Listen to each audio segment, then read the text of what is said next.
Chapter 36 in business, international business ethics. And when we talk about international business ethics, it refers to the moral principles and standards that guide a business behavior when it starts operating across countries. That is what international business ethics is about. It's a moral principle that guides your behavior in the course of operating cut across different countries.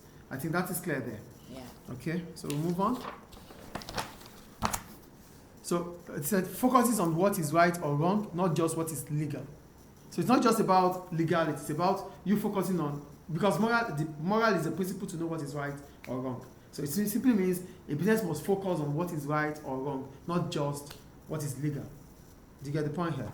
So we're going to start with stakeholder conflicts. For stakeholder conflict, we're simply talking about different stakeholder groups with different competing interests. Different stakeholder groups with different competing interests. When we talk about competing relationship, it occurs because your win is my loss. Do you understand? We have different reasons to want to win. Yeah. So there's what we call exclusivity when it comes to our goal. So if you are achieving your goal, I won't be able to achieve my goal. That is what we call competing interest between stakeholders. Are you getting it? Yeah, So examples of competing interests are what? One, shareholders want higher profits. Workers want better wages and conditions. Government wants tax revenue. Local community wants environmental protection. So these are competing interests. Trade-offs, yeah. MNCs may prioritize profit over ethics, especially if in countries with weaker regulations. So multinationals, most of African countries, developing countries, they have weak governance or weak regulations, and MNCs might exploit these for their own profitability, and that is what we're talking about here.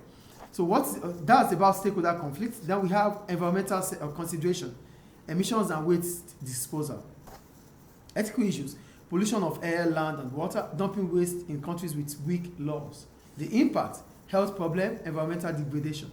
Yeah, just like which country? Yeah, just like Shell. Shell, yeah. For example. Sustainability.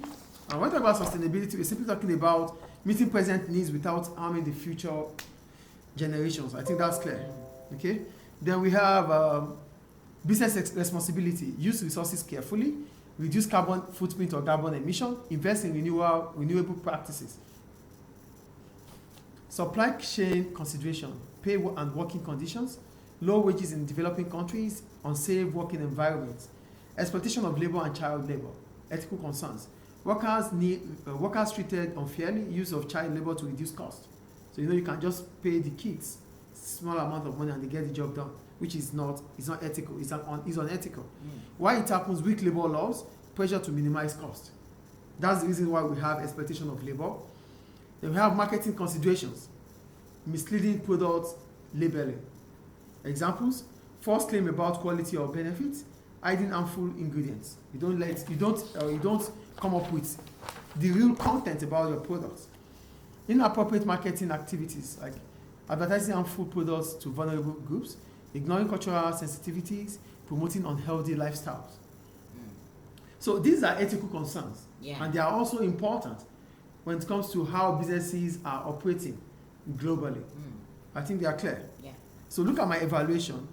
Why ethics matters. One, it builds brand reputation and trust. It avoids illegal issues and fines because you are doing what is right. So you won't have to face the wrath of the government. It supports long-term success. It's sustainable. Then why unethical behavior occurs? Pressure to reduce costs, weak regulations in some countries, desire to maximize profit. So the reasons why we have unethical behavior are because one, there's weak regulation, that's weak government, desire to maximize profit at the detriment of stakeholders, and the last one is pressure to reduce your cost. So these are why businesses go into practice on ethical operation. Hey, judgment. I think it's clear. Yeah. So ethical behavior may increase cost in short run, but often leads to long-term benefits such as customer loyalty and sustainable growth. In the short run, it is expensive to be ethical, to comply, but in the long run, it is beneficial because it improves your reputation, it increases your profitability, and it brings about brand loyalty too, especially for customers that are conscious about ethics. Is it clear? Is it clear, please? Yeah. So Yeah. that's about ethics. Legal